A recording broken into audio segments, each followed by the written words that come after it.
नमस्कार दोस्तों, हम डिजीज रोगों के बारे में बात कर रहे थे। जन्मजात रोग, अर्जित रोग और फिर प्रतिरक्षा के बारे में बात कर रहे थे। जन्मजात प्रतिरक्षा और अर्जित प्रतिरक्षा। जन्मजात प्रतिरक्षा के बारे में बात कर रहे थे। जन्मजात प्रतिरक्षा के अंतर्गत हमारे कुछ खंड रह चुके थे और उसका खंड आगे का भाग है भक्षण। कि भक्षण क्या होता है वो साइटोसाइटिक। कि जब भी कोई रोग कारक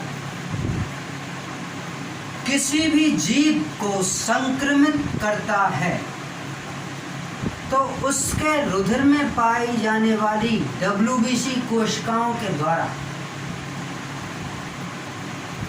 उस रोग जनक पर क्या किया जाता है? अटैक किया जाता है, आक्रमण किया जाता है और उसको नष्ट कर दिया जाता है। तो ये नष्ट करने की प्रक्रिया क्या कहलाती है? भक्षण कहलाती है। तो संक्रमित रोग जनक को WBC के द्वारा नष्ट करने की प्रक्रिया क्या कहलाती है? भक्षण कहलाती है। क्या कहलाती है? भक्षण कहलाती है। तो देखिए, और इस भक्षण की प्रक्रिया में सामान्यतः कौन कौन सी कोशिकाएं भाग लेती हैं? मुख्यतः रूप से तो रक्त में पाए जाने वाले WBC कोशिकाएं, श्वेत रुधिर कणिकाएं क्या लेती हैं? भाग लेती हैं भक्षण प्रक्रिया में। लेकिन श्वेत रुधिर कणिका के अंदर भी श्वेत रुधिर कणिका को दो भागों में बांटते हैं, कणिका में, अकणिका में। उसके अंदर भी दो प्रकार की कोशिकाएं होती हैं मुख्यतः। एक होती है मैक्रोफेज और एक होती है न्यूट्रोफिल्स। तो मुख्यतः रूप से WBC के अंतर्गत मैक्रोफेज एवं न्यूट्रोफिल्स क्या पाई जाती हैं? कोशिकाएं पाई जाती हैं। क्या पाई जाती हैं? कोशिकाएं पाई जाती हैं जो संक्रमित रोग कोशिका या रोगजनक को क्या करती है? नष्ट करती है। इसके साथ साथ में क्या होता है कि देखते हैं अभी कि भक्षण क्या होता है, इसे देख लेते हैं। क्या होता है? भक्षण क्या होता है, इसे देख लेते हैं सर्वप्रथम।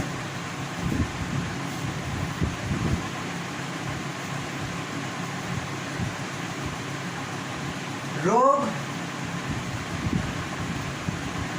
जनकों के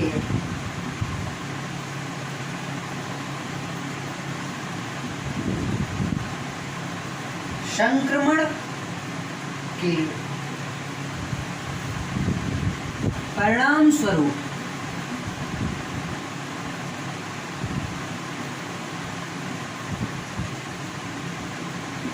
रोग जनकों के संक्रमण के परिणाम स्वरूप WBC या श्वेत रुधिर कणिका के द्वारा श्वेत रुधिर कणिकाओं श्वेत रुधिर कणिकाओं के द्वारा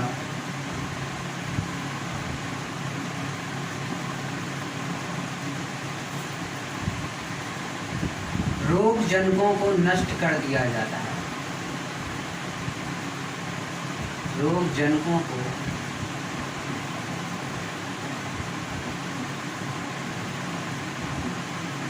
नष्ट कर दिया जाता है।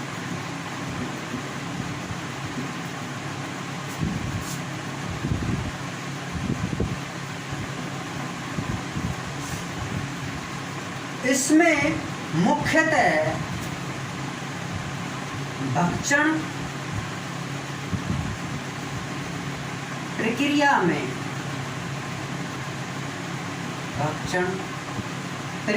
में मुख्यतः भक्षण प्रक्रिया में मुख्यतः मैक्रोफेज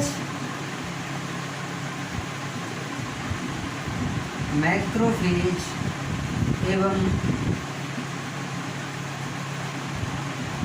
न्यूट्रोफिल कार्य करती है।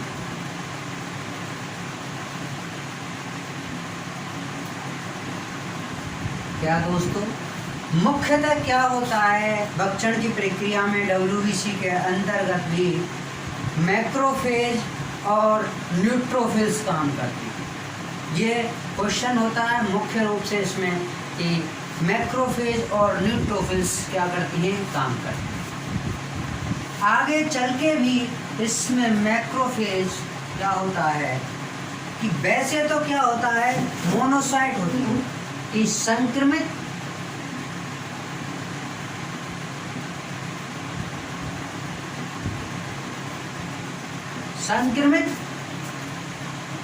कोशिका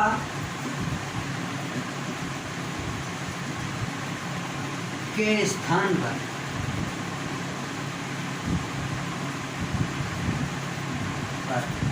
मोनोसाइट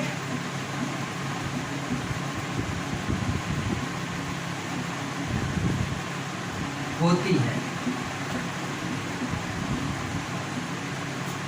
लेकिन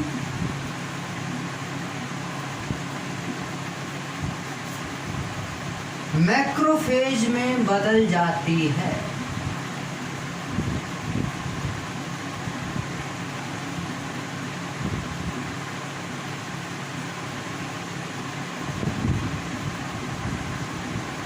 ध्यान देने की बात है कि मोनोसाइट संक्रमित कोशिका के स्थान पर उत्पन्न होती है और वह परिवर्तित होकर किसमें चेंज हो जाती है, मैक्रोफेज में हो जाती है। जैसे कि देखो ये क्या है, मोनोसाइट,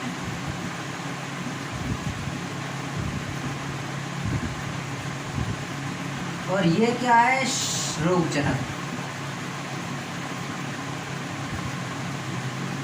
रोगजनक के स्थान पर मोनोसाइट उत्प्रेरित होगी और मोनोसाइट किस में चेंज हो जाएगी, परिवर्तन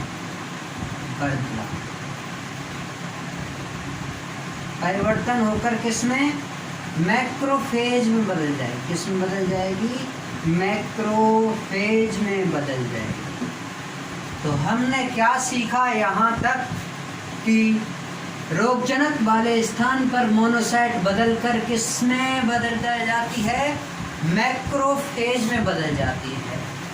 तो भक्षण की प्रक्रिया में क्या महत्वपूर्ण रहा कि मैक्रोफेज और न्यूट्रोफिल्स मिलकर भक्षण की प्रक्रिया संपन्न करते हैं।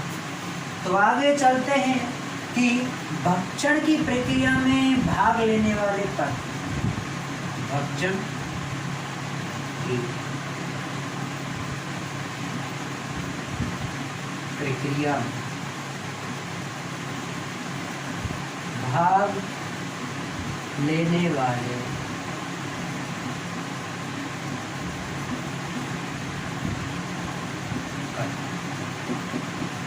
भक्षण की प्रक्रिया में भाग लेने वाले पद। तो सर्वप्रथम होता है वैजोडाइलेशन। क्या होता है, वैजोडाइलेशन।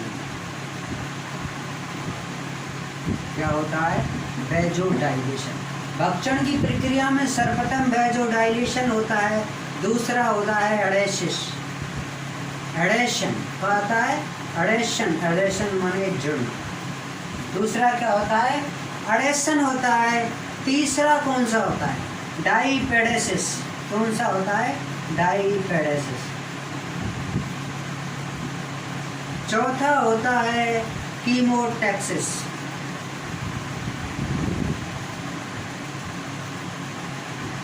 और पांचवा होता है फैगोसाइटोसिस। फैगोसाइटोसिस। तो भक्षण की प्रक्रिया में मुख्यतः 5 पद क्या होते हैं, भाग लेते हैं। पहला पद होता है वैजोडाइलेशन, दूसरा होता है एडेशन, वेजोडाइलेशन मतलब होता है प्रसार, दूसरा एडेशन मतलब जुड़ना, डाइपेडेसिस माने गति, कीमोटैक्सिस माने रासायनिक चरण गति, और फेगोसाइटोसिस माने भक्षण की प्रक्रिया। तो दोस्तों, मेरे कहने का मतलब एक ही है कि आज हम जन्मजात प्रतिरक्षा के अंतर्गत भक्षण की प्रक्रिया क्या कर रहे हैं, पढ़ रहे हैं। उसमें सर्वप्रथम जानना हमें यह आवश्यक होता है कि कौन कौन सी कोशिकाएं उसमें भाग लेती हैं। मोनोसाइट और न्यूट्रोफिल्स लेती हैं, लेकिन मोनोसाइट बाद में परिवर्तित होकर मैक्रोफेज में बदल जाती है, और मैक्रोफेज और न्यूट्रोफिल्स मिलकर इस प्रक्रिया को क्या देते हैं, अंजाम देते हैं। और जो रोगजनक होता है या संक्रमित कोशिका होती है, संक्रमित कोशिका मतलब किसी जीवाणु, विषाणु, वायरस आदि के द्वारा संक्रमित हुई होती है, उसको क्या कर दिया जाता है, मुख्यतः WBC के द्वारा क्या कर दिया जाता है, नष्ट कर दिया जाता है।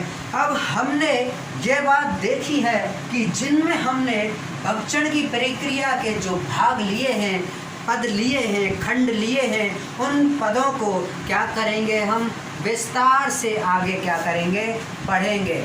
क्या करेंगे, विस्तार से हम क्या करेंगे, आगे पढ़ेंगे। विस्तार से क्या करेंगे, आगे हम पढ़ेंगे। तो पहला पद क्या है, इसे थोड़ा हम क्या कर लेते हैं, जब तक क्या कर लेते हैं, रफ कर लेते हैं। तो मैंने क्या बताया, वेजोडाइलेशन बताया, एडेशन बताया, डाइपेडेसिस बताया, कीमोटैक्सिस बताया, और क्या बताया, फेगोसाइटोसिस बताया। क्या बताया, फेगोसाइटोसिस बताया।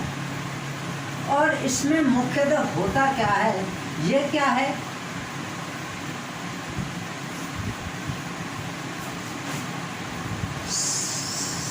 कोई भी जो रोगजनक होता है शरीर में, जब कोई भी रोगजनक वायरस, बैक्टीरिया, वायरोइड, कोई भी अन्य ऐसा जो रोग कारक हो, रोग कारकों की किस्में आए, सूची में आए हो, तो वो क्या करता है, संक्रमण करता है कोशिका के अंदर। तो आगे देखते हैं हम, क्या देखते हैं, भक्षण की प्रक्रिया के पद। भक्षण की प्रक्रिया के पद या में भाग लेने वाले पद।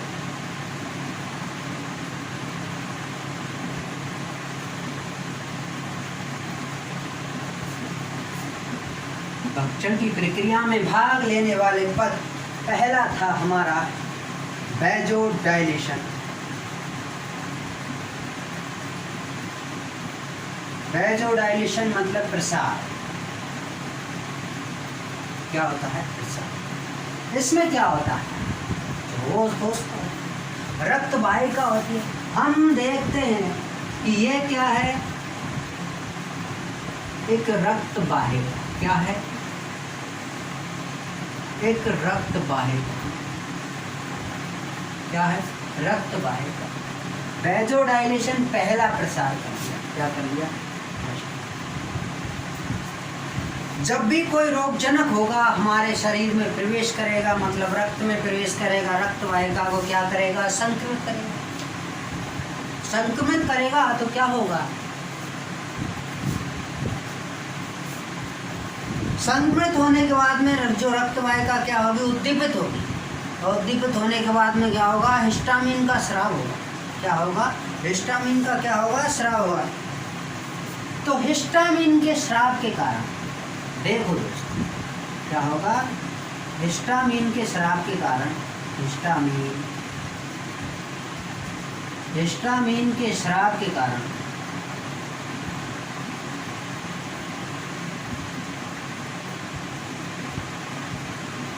हिस्टामिन के स्राव के कारण रक्त वाहिका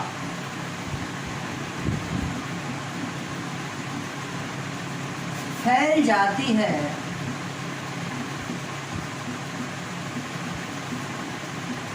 जिससे रक्त का वेग रक्त का वेग घट जाता है, रक्त का वेग घट जाता है। देखो क्या होगा, पहला चरण है मतलब वेजोडाइलेशन। ये रक्त वाहिका, इसमें क्या हुआ, ये जो रक्त वाहिका हिस्टामिन का स्राव हुआ, हिस्टामिन के स्राव के कारण क्या हुआ, रक्त वाहिका क्या हो गई, फैल गई। क्या हो गई, रक्त वाहिका ने क्या कर लिया, प्रसार कर लिया। रक्त वाहिका ने क्या कर लिया, प्रसार कर लिया। पहला चरण, रक्त वाहिका का वेग घट जाता है। हिस्टामिन के स्राव के कारण रक्त वाहिका फैल जाती है, जिससे भाई कोई भी चीज़ हो, जैसे कि पाइपलाइन जा रही है, क्या जा रही है, पाइपलाइन जा रही है, तो किसी भी कारणवश पाइपलाइन क्या हो जाता है, कभी कभी गर्मी के कारण फैल जाता है, सिकुड़ जाता है। तो वही है कि क्या, वेजोडाइलेशन के कारण हिस्टामिन जब स्रावित हुआ है तो क्या हो गई, ये रक्त वाहिका फैल गई। जब रक्त वाहिका फैलेगी, चौड़ेगी, तो क्या होगा, रक्त का वेग घटेगा। रक्त का वेग क्या होगा, रक्त का वेग क्या होगा, प्रभाव क्या होगा, रक्त का प्रभाव क्या होगा, कम होगा। कम होने के कारण क्या हो जाएगा, इससे क्या होगी, गति क्या हो जाएगी, कम हो जाएगी। जिससे गति कम होने का प्रभाव क्या रहेगा, वेग घट जाता है। दूसरा है एडेशन। एडेशन मतलब होता है जुड़ना। क्या होता है, एडेशन मतलब होता है जुड़ना। अब रक्त वाहिका क्या हो गई, फैल गई, रक्त वाहिका फैल गई और वेग क्या हो गया, कम। अब WBC कणिकाएं क्या होती हैं, भारी होती हैं। क्या होती है, भारी होती हैं, वजनदार होती हैं। वजनदार होने के कारण वो WBC कणिका क्या हो जाती है, इससे चिपक जाती है। WBC दूसरा क्या हो गया, दूसरा हो गया कि यहाँ से पहला, दूसरा हो गया एडेशन। क्या हो गया, एडेशन। इससे क्या होगा, रक्त वाहिका से WBC कोशिका क्या हो गई, चिपक गई। तो एडेशन मतलब क्या हो गया कि वेजोडाइलेशन प्रक्रिया के बाद में रक्त वाहिका से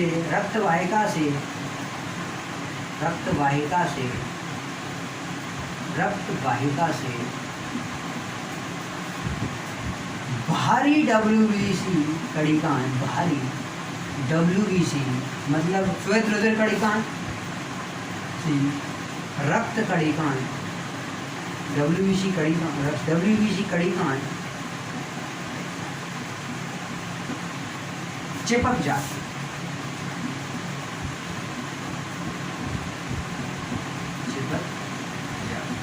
ये क्या हो गया, दूसरा। तीसरी प्रक्रिया है डाईपेडेसिस।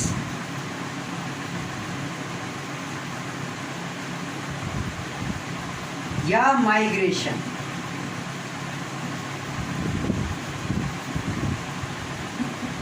माइग्रेशन का तो मतलब आप जानते ही होंगे कि इस स्तर तक पहुँचते माइग्रेशन का मतलब तो आप जानते। माइग्रेशन का मतलब होता है कि कोई भी संस्था से, कोई भी सरकारी स्कूल से, कोई भी सरकारी कॉलेज से जब दूसरे कॉलेज में एडमिशन लिया जाता है तो माइग्रेशन क्या होता है, बनवाना पड़ता है, और जब क्या मिलता है, एडमिशन मिलता है। उसी तरह से डाईपेडेसिस या माइग्रेशन क्या होता है, डाईपेडेसिस माइग्रेशन का मतलब होता है अब जो ये WBC कणिकाएं होंगी गति करके क्या होंगी, बाहर निकल जाएंगी। क्या होंगी, बाहर निकल जाएंगी। तो डाईपेडेसिस में क्या होता है कि रक्त वाहिका से WBC कोशिकाएं, श्वेत रुधिर कणिकाएं, श्वेत रुधिर कणिकाएं, श्वेत रुधिर कणिकाएं रक्त वाहिका से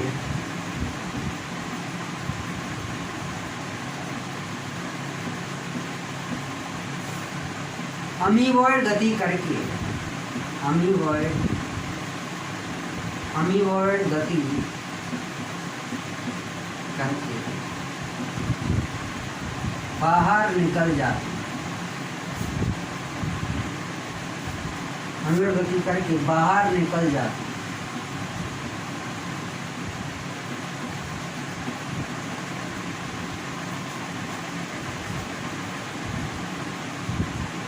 क्या होती है, ये चार क्या हो गया, बाहर निकल गई, क्या हो गई, बाहर। तीसरी डाईपेडेसिस,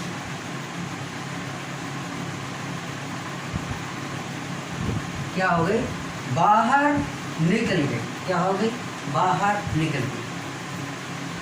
चौथा चरण क्या होता है, कीमोटॉक्सिस।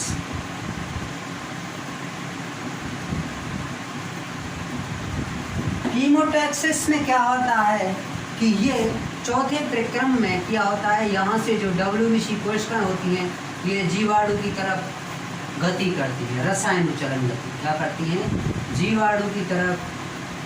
ये क्या हो गया, व्यक्ति रोक कर जीवाणु की ओर क्या करती हैं, गति करती है। तो WBC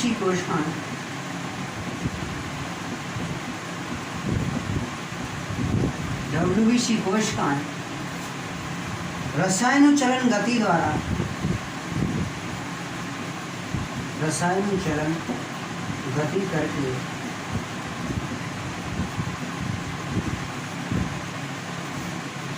जीवाणु की तरफ अग्रसर होती है, जीवाणु की तरफ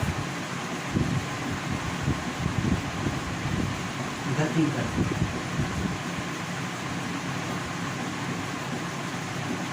क्या करती है, कीमोटॉक्सिस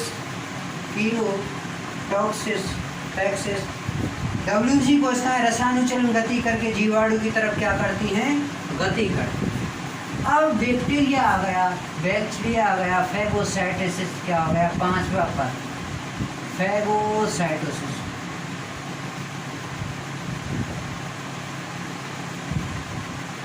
क्या हो गया, पांचवा पद हो गया फैगोसाइटोसिस। क्या हो गया, पांचवा पद फैगोसाइटोसिस। और फैगोसाइटोसिस पद पांचवा चरण है फैगोसाइटोसिस।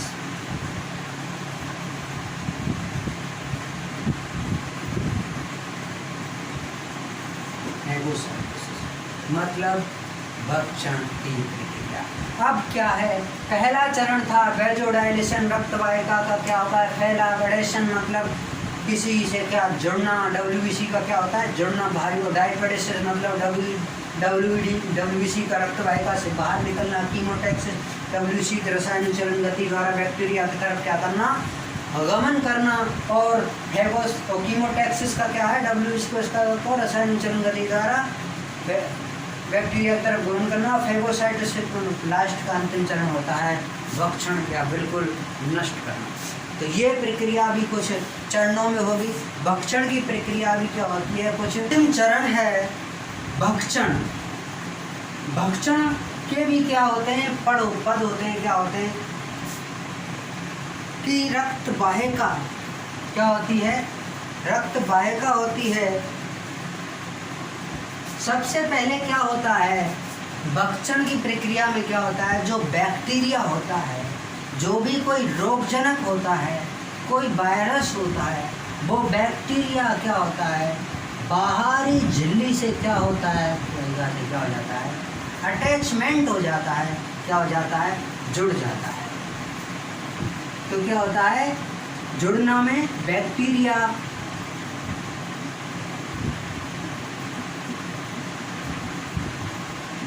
क्या होता है,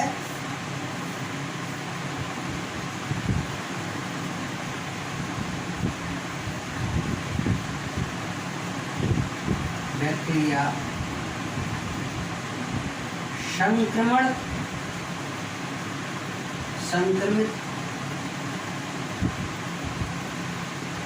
संक्रमित कोशिका की ओर आकर्षित होता है।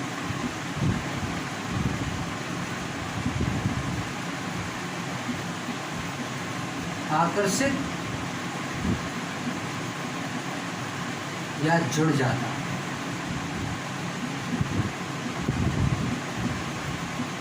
क्या होता है, जुड़ जाता है। इधर देख, ये क्या है, पूरी कोशिका। क्या है, पूरी कोशिका। तो कोई भी बैक्टीरिया आया, बैक्टीरिया क्या होगा, कोशिका से क्या होगा, सटेगा। क्या होगा, अटैचमेंट होगा, जुड़ेगा पहले। जब मेम्ब्रेन होगी वो क्या कर लेगी, इंजेक्शन कर लेगी फेगोसोम के रूप में। क्या होगी, क्या कर लेगी, इंजेक्शन कर लेगी, भक्षण कर लेगी। क्या कर लेगी, भक्षण कर लेगी, अंतःग्रहण कर लेगी। दूसरा पद होता है भक्षण का अंतःग्रहण।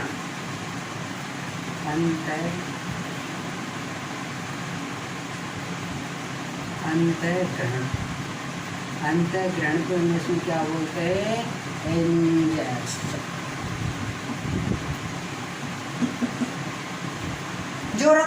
जो कोशिका की बाहरी मेम्ब्रेन होती है वो इंजेक्शन की प्रक्रिया के द्वारा अंतःग्रहण करके क्या कर लेती है, वो अंदर की ओर फेगोसोम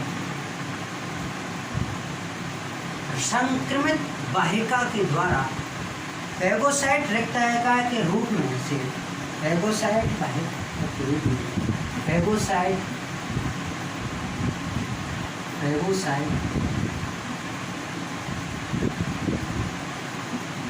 वाहिका के रूप में फेगोसोम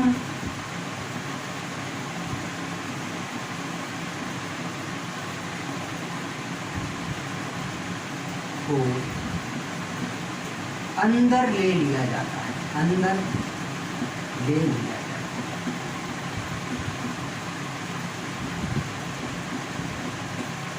क्या कर लिया है, अंदर फेगोसोम के रूप में अंदर ले लिया जाता है और साथ में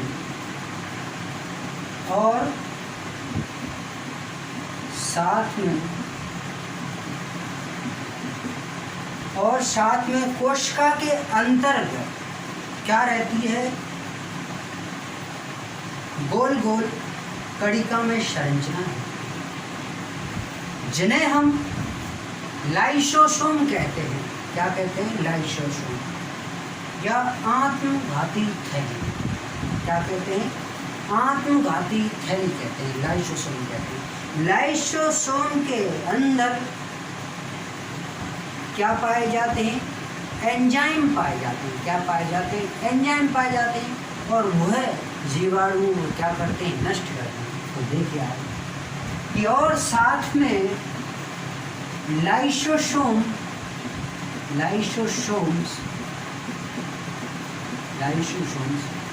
पाए जाते हैं, लाइसोसोम पाए जाते हैं। फेगोसोम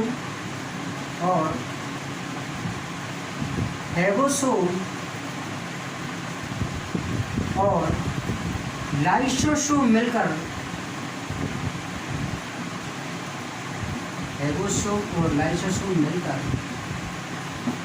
फेगोलाइसोसोम संरचना बनाते हैं। फेगोलाइसोसोम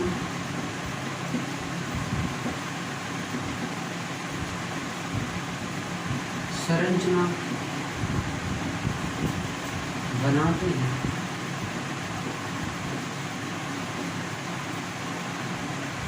जिसमें लाइसोसोम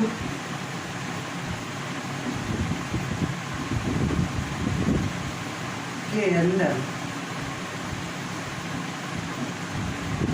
जल अपघटनी एंजाइम पाए जाते हैं। जल अपघटनी एंजाइम पाए जाते हैं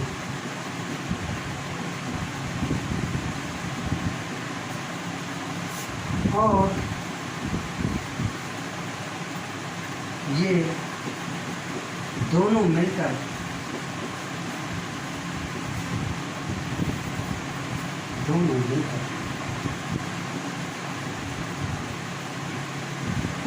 संक्रमित कोशिका को नष्ट कर, रोग कारक को नष्ट कर, रोग कारक को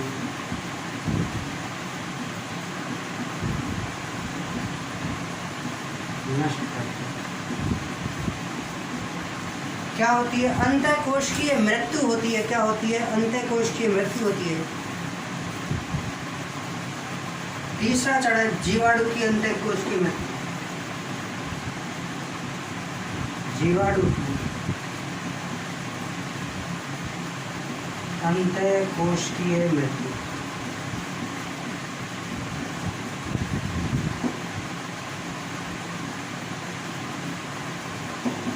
जीवाणु की अंतःकोशिकीय मृत्यु होती है, जिसमें क्या होता है, फेगोलाइसोसोम।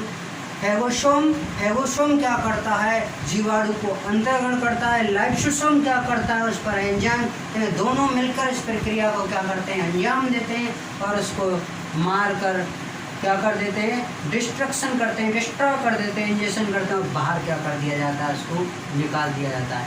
ये प्रक्रिया क्या हो गई, और इसमें क्या करते हैं, फेगोलाइसोसोम के द्वारा प्रक्रिया संपन्न होती है। फेगोलाइसोसोम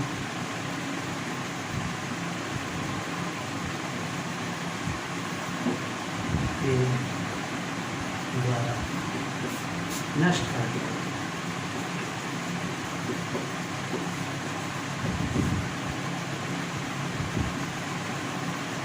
ये क्या होगी, पूरी प्रक्रिया होगी। सर्वप्रथम क्या होता है, और एक बार समरी करके बता देता हूँ। पहले भक्षण की प्रक्रिया में क्या होता है, बैक्टीरिया का किसी भी झिल्ली से क्या होता है, जुड़ना होता है। बैक्टीरिया जुड़ जाता है तो उसका झिल्ली क्या होती है, उसमें कुछ क्या होती है, फूल बनते हैं। क्या बनते हैं, जो बाहरी मेम्ब्रेन होती है उसमें क्या होते हैं, फिर होते हैं, उससे क्या इंजेक्शन या अंतःग्रहण क्या कर लिया जाता है, अंदर लिया जाता है। और फेगोसोम के द्वारा क्या कर लिया जाता है, दिया जाता है। लाइसोसोम पाए जाते हैं, लाइसोसोम में जलगंभी हैं पाए जाते हैं। दोनों फेगोसोम और लाइसोसोम मिलकर एक संरचना बनाते हैं, जिसे फेगोलाइसोसोम कहते हैं। और ये मिलकर संरचना क्या कर देती है, संक्रमित कोशिका को नष्ट करती है, जीवाणु। ये क्या हो गई, भक्षण की प्रक्रिया हो गई।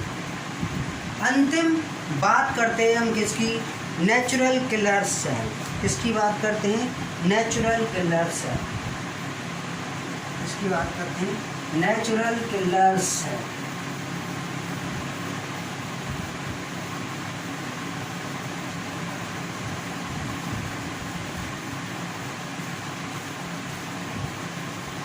नेचुरल किलर सेल क्या होते हैं, जैसे हमने भक्षण पढ़ाया है, उसी भक्षण का मतलब प्राकृतिक रूप से शरीर में पाई जाती है। क्या पाई जाती है, प्राकृतिक रूप से। सबसे बड़ी प्राकृतिक रूप से जो नेचुरल किलर का कार्य करती है वो कौन सी कोशिका, ये बताइए मेरे भैया, कौन सी होती है सबसे बड़ी, लिम्फोसाइट कोशिका होती है। क्या होती है, लिम्फोसाइट कोशिका होती है। क्या होती है, लिम्फोसाइट कोशिका होती है। क्या होती है, लिम्फोसाइट कोशिका होती है।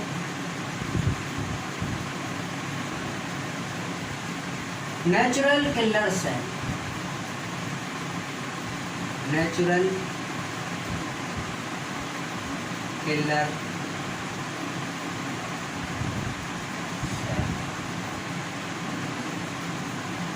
ये स्पेशल है।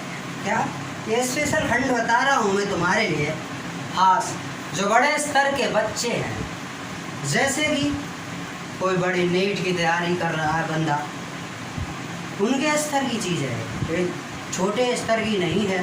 खैर मैं बता रहा हूँ क्या है कि नेचुरल किलर सेल है। भक्षण जैसे मोनोसाइट और वो प्रक्रिया होती है वो अलग चलती है, लेकिन नेचुरल किलर सेल का मतलब क्या होता है कि नेचुरल किलर सेल का मतलब क्या होता है,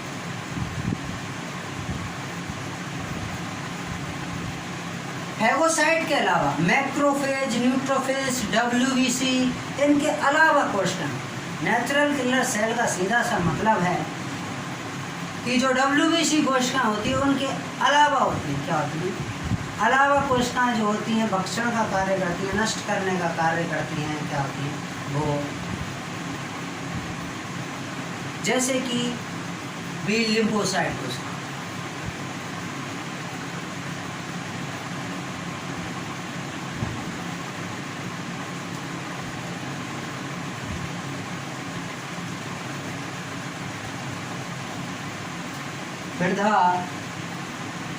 प्रक्रिया के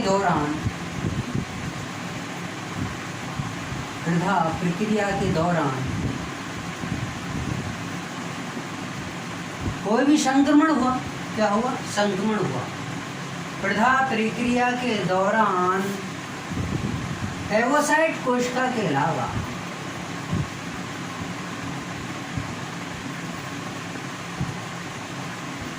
कोशिका के अलावा, फैगोसाइट कोशिका के अलावा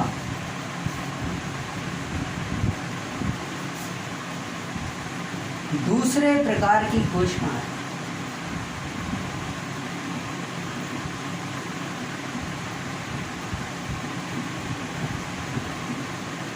मायक और सही नहीं है। दूसरे प्रधान प्रक्रिया के दौरान फैगोसाइट कोशिका के अलावा दूसरे प्रकार की कोशिकाएं क्या कहलाती हैं? नेचुरल किलर सेल कहलाती हैं। क्या कहलाती हैं? नेचुरल किलर सेल कहलाती है। क्या कहलाती है? Natural killer cell. जैसे सबसे बड़ी बीटा लिम्फोसाइट कोशिका क्या होती है? बड़ी कणिका में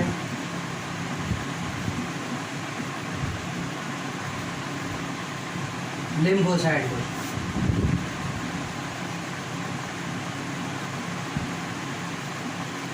लिम्फोसाइट कोशिका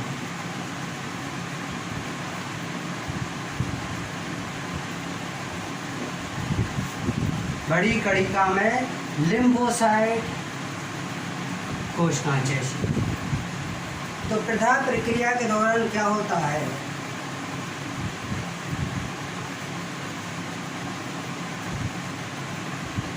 जैसे कि कैंसर देखिए ना, कैंसर कोशिका या ट्यूमर कोशिका। ट्यूमर कैंसर में क्या होता है? किसी भी वायरस, रेट्रोवायरस के द्वारा कैंसर में क्या होता है? तो वायरस के द्वारा क्या किया जाता है? उसमें संक्रमण किया जाता है। क्या किया जाता है? कैंसर कोशिका का क्या होता है? कैंसर में क्या होता है? विभाजन होता है। कोशिकाओं में क्या होता है? अनियमित रूप से क्या होता है? विभाजन होता चला जाता है, विभाजन हो जाता चला जाता है, एक गांठ बन जाता है, ट्यूमर बन जाता है। क्या होता है? ट्यूमर में क्या होता है? ये होता है। तो कैंसर कोशिका को, ट्यूमर कोशिका को नष्ट करने का कार्य कौन सी करती है? बीटा लिम्फोसाइट कोशिका। कौन करती है? बीटा लिम्फोसाइट कोशिका। बाह्य कोशिका, बाह्य कोशिका, संक्रमित कोशिका,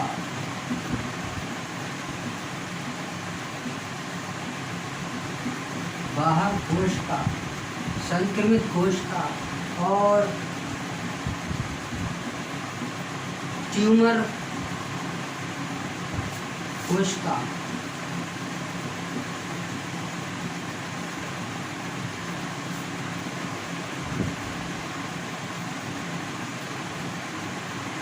इसका स्थल होती है।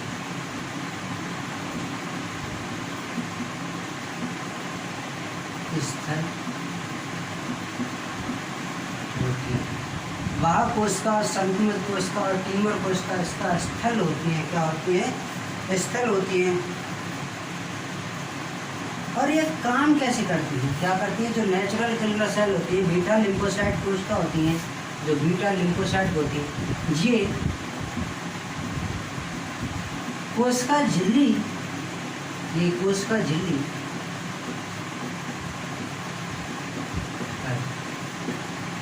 परपोरिन नाम के छिद्र पाए जाते हैं। परपोरिन, परपोरिन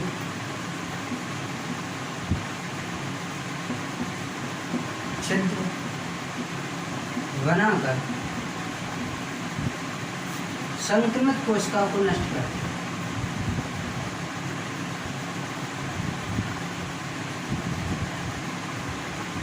संक्रमित कोशिका को नष्ट करते हैं।